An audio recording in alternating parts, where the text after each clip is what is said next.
Hello, hello! On se retrouve enfin des mois plus tard, genre 3 mois quasiment plus tard, pour la vidéo sur mon accouchement. Donc je vais répondre aux questions que j'ai eues, je vais tout expliquer, comment ça s'est passé. Bon, je vais pas rentrer dans les détails non plus, mais voilà. Donc si tu ne me connais pas, je m'appelle Morgane, je suis maman du petit Malo qui a 9 mois. Et si tu n'as pas vu ma vidéo sur ma grossesse, je t'invite à aller la voir, je vais la mettre dans le petit i. Alors Malo était prévu le 16 novembre de base, un bébé, et le 16 novembre, il n'y arrive pas. Donc dans ce cas-là, il faut appeler l'hôpital dans lequel on doit accoucher et prendre rendez-vous à J+1 quoi. Donc le 17, c'est un dimanche, on y va, enfin j'appelle, ils me disent venez quoi, donc on y va. Il y a une sage-femme qui m'ausculte et tout, qui me dit que je suis ouverte à 1, il me semble, mais que voilà pour l'instant il n'y a rien, et qui me propose de décoller la membrane. Donc ça permet de déclencher l'accouchement de manière naturelle, parce que sinon il y a le déclenchement par médicament, mais souvent ça c'est quand tu es à J+5. Donc moi j'étais à J+1 et du coup je fais ok, pourquoi pas. Elle me décolle la membrane, je m'y attendais pas, ça fait très très mal. Je pense je m'attendais vraiment à un truc tranquille, hop, elle décolle et voilà, et en fait non, ça fait mal comme une contraction quoi. Donc je fais ok, je reprends mes esprits. Je rentre tranquillement chez moi, donc ça il était midi à peu près. Et donc je rentre chez moi, et l'après-midi se passe normalement, et je me dis du coup demain j'accouche quoi, donc le lundi 18.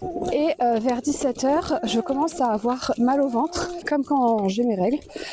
Donc je me dis ok, je vais certainement douiller un peu toute la nuit quoi. Donc voilà, j'ai mal. Je me plaignais quoi. Je me disais, par contre, ça fait mal quoi. c'est pas agréable.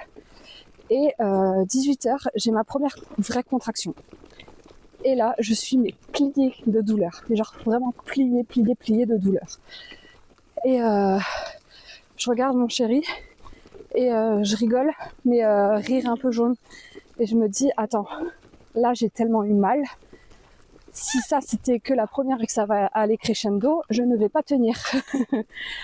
Et en fait, normalement, quand tu as ta première contraction, tu dois attendre d'en avoir toutes les 5 minutes, je crois, pendant 3 heures ou un truc comme ça. Et en fait, même pas 5 minutes après, j'en ai une autre. Et même pas 5 minutes après, j'en ai encore une autre. Mais une douleur, mais atroce. J'ai jamais eu aussi mal de toute ma vie.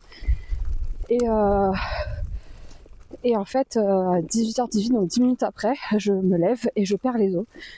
Je fais ok, là je crois par contre qu'il va falloir y aller. Et donc, on se prépare, on prend les valises, on prend la voiture, et le trajet a été horrible. Parce que vraiment, j'en avais toutes les 5 minutes, quoi, en fait. Alors que moi, je m'attendais vraiment à ce que sur 24 heures, ça vienne tranquillement, d'abord une contraction toutes les 3 heures, puis toutes les 2 heures, puis toutes les heures. Je pensais que j'aurais pu prendre une douche, un bain, faire du ballon comme ce qu'on m'avait dit quoi. Et en fait non, dès la première contraction, hop, toutes les 5 minutes. Donc le trajet a été très très long, et ce qui m'a vachement aidé, c'est la respiration. Donc je me suis souvenue des exercices que j'avais fait avec la sage-femme, et vraiment ça m'a aidé de ouf. Je pense que ça m'a permis de pas hurler dans la voiture, insulter n'importe qui. Donc je respirais, c'était un peu mieux quoi. Mais bon, ça restait douloureux. Donc on arrive à la maternité, on m'ausculte, je suis ouverte à 3. Et la sage-femme elle dit ok, bon, je pense qu'on va aller en salle de travail. Pendant le trajet, oh bébé, il n'y avait pas beaucoup, il y avait genre un long couloir à traverser. Je m'arrêtais tous les 3 pas pour à cause d'une contraction, je me pliais en 2.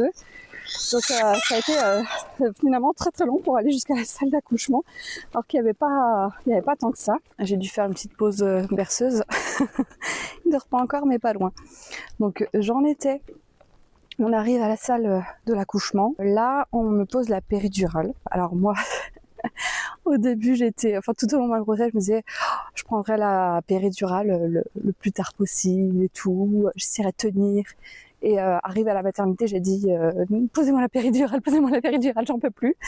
Donc, on me l'a posée, on m'a installée, on m'a branché, enfin, on m'a mis les trucs qui collent sur le ventre là pour voir le cœur de Malo. Et j'avais mal, je continue à avoir mal. Toutes les 10 ou 15 minutes, je sais plus, mais j'appuyais sur le bouton pour remettre une dose de péridurale et franchement ça marchait pas. Il y avait rien du tout. Et en plus de ça, grosse inquiétude, à chaque fois que j'avais une contraction, le cœur de Malo descendait très très bas. Et donc j'appuie sur le bouton pour appeler la sage-femme. Hop, je mets la petite ombrelle. Elle me dit ok, alors la péridurale, je pense qu'elle a été mal posée. Donc on va rappeler l'anesthésiste. Le cœur de Malo, c'est probablement qu'il a le cordon autour du cou. Donc hyper stressant. Et là j'étais vraiment pas bien. Je flippais, j'avais peur de perdre mon bébé. Et j'avais mal, mais vraiment, il y a mon chéri qui essayait de me parler à chaque fois avec douceur et tout. À un moment, je lui dis en fait, j'ai pas besoin de mots rassurants et tout, j'ai besoin de silence. Genre vraiment, je voulais que personne me parle. J'avais besoin de silence total. Je pense pas avoir été désagréable ni rien. Je crois que malgré la douleur, j'ai réussi à garder mon calme, quoi. Mais j'avais tellement mal, j'étais dans un autre monde, quoi. J'étais ailleurs, fallait vraiment pas qu'on me parle. L'anesthésiste revient, il me remet la péridurale, il me donne une dose de cheval, du coup. Parce que là, ça faisait 3 heures déjà. Donc, il s'est passé 3 heures pendant lesquelles je douillais sa mère et que je m'inquiétais parce que le cœur de Malo baissait à chaque fois. Donc là, il est à peu près... on est arrivé 19, 21, vers 22 heures. Et donc, la péridurale fait effet. Et là, je revis les gros bien-être d'un coup, là. Plus aucune douleur. Je ne sentais vraiment plus rien aux contractions. Et ça, franchement, je pense que j'ai jamais eu un soulagement aussi fort que lorsque la péridurale a fait son effet. Là, vraiment, c'était la libération. Par contre, sur le monitoring, on voyait que le cœur de Malo baissait vraiment de plus en plus à chaque contraction. Donc la sage-femme, elle a dit, ok, bon, on va déclencher le travail, on va essayer de pousser maintenant. Et parce que si on attend plus longtemps... il y a des risques pour le bébé, quoi. Ok.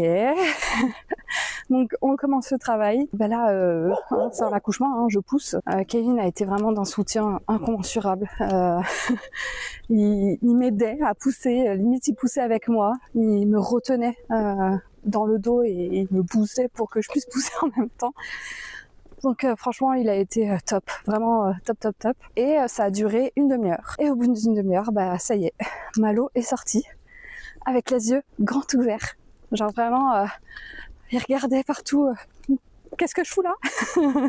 C'était vraiment ça, genre qu'est-ce qui se passe? Les yeux grands ouverts. Et j'étais forcément fatiguée. Alors quand on pousse, ça fait pas mal. Hein. Je pense que quand on n'a pas la péridurale, je sais pas. Mais moi j'ai vraiment rien senti. C'est juste très fatigant. C'est surtout ça. Donc il est né un dimanche soir 17 novembre à 22h46. J'ai pu le prendre sur moi, faire la première tétée. Et c'était magique, quoi. J'avais mon bébé sur moi, on réalise pas du tout. Voilà. Et puis je vais te raconter le début de vie, de postpartum et l'allaitement. Je vais faire 2 vidéos différentes parce qu'il y a tellement à dire sur mon allaitement que ça mériterait toute une vidéo. Si tu as des questions, n'hésite pas à me les poser. Et sinon, on se retrouve chaque dimanche pour un weekly vlog dans tous les cas de mon quotidien de maman. Ciao!